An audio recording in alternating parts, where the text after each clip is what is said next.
ఎన్ని దేశాలు తిరిగారు ఇప్పటివరకు?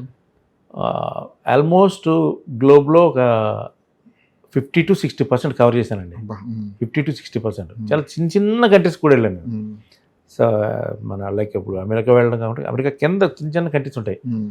Costa Rica, Colombia, Panama, Dominican Republic అని చిన్న చిన్న దీవులు, జమైకా ఇలాంటివన్నీ ఉంటాయి కదా, అవన్నీ కూడా చూశాను నేను అవన్నీ. అలాగే యూరోప్లో కూడా బాగానే కవర్ చేశాను. ఆస్ట్రేలియా మొత్తం 4 కార్నర్లు కవర్ చేశాను. న్యూజిలాండ్ కవర్ చేశాను. ఇంక మేజర్ అయితే ఇవే కదా బేసిక్గా, అవును. ఇవన్నీ మేజర్.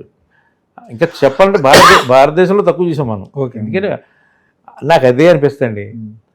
బయట దేశాల్లో కొన్ని ప్లేసెస్కి వెళ్ళినప్పుడు అప్పుడు ఎంత మార్కెటింగ్ చేశారా అనిపిస్తుంది. ఓవర్ రేటెడ్ చేసి చాలామందికి డైజెస్ట్ కాదు, కానీ కోపాలు వస్తాయి. కానీ మాట అంటే ప్యారిస్ వెళ్ళినప్పుడు ఐఫిల్ టవర్ చూసి నిజంగా నవ్వుకున్నాను నేను. అది రెండో ప్రపంచ యుద్ధంలో కట్టిన ఒక రేడియో టవర్ అది. దాన్ని వాళ్ళు లైట్లు పెట్టి హ్మ్. మ్యాజిక్ చేసి పైన ఇవి పెట్టి రివాల్వింగ్ రెస్టారెంట్లు పెట్టి వ్యూ పెట్టి హ్మ్.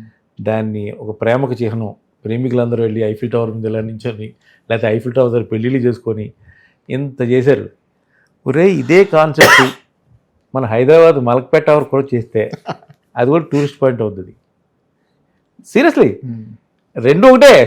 ఇది కన్స్ట్రక్షన్ మీకు ఇది కన్స్ట్రక్షన్ ఏదైతే ఉందో రెండు ఒకలాగా ఉంటాయి. నాకు మలక్పేట టవరే గుర్తొచ్చింది అది చూసి. అరే మన మలక్పేట టవర్కి హైదరాబాద్లో లైట్లు పెట్టి చుట్టూ పార్క్ ఏర్పాటు చేసి దీన్ని హైదరాబాద్లో ఒక ప్రేమకు చిహ్నం అని పెడితే ఇది కూడా మార్కెటింగ్ అవుతుంది కదా హ్మ్. అనే ఆలోచన వచ్చింది. చాలా దేశాలు అలాగే మోసం చేస్తున్నాయి. ఏం అంటే వాళ్ళు ఏంటంటే టూరిజం మీద డబ్బులు సంపాదించడం ఎలా అనే ఒక కాన్సెప్ట్ నేర్చుకున్నారు. మన భారతదేశంలో ఎన్ని లొకేషన్స్ ఉన్నాయండి అసలు. అవును. మనం అంతసేపు పొద్దున్నే స్విట్జర్లాండ్ గురించి మాట్లాడతాం. కాశ్మీర్ వెళ్తే అంటే అఫ్కోర్స్ మనకి అక్కడ మొన్న జరగడం వల్ల చాలామంది ఇదే అవును. పహల్గామ్ అనేది అవును. మినీ స్విట్జర్లాండ్, అది పహల్గామ్ అనేది హ్మ్. అంత అద్భుతమైన ప్లేస్ అది.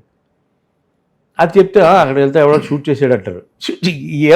చాలా డెలికేట్గా ఉంటాయి ఇష్యూస్ అన్నీ కూడా, అవును. ఇవన్నీ కూడా ఇలా ఉంటాయి.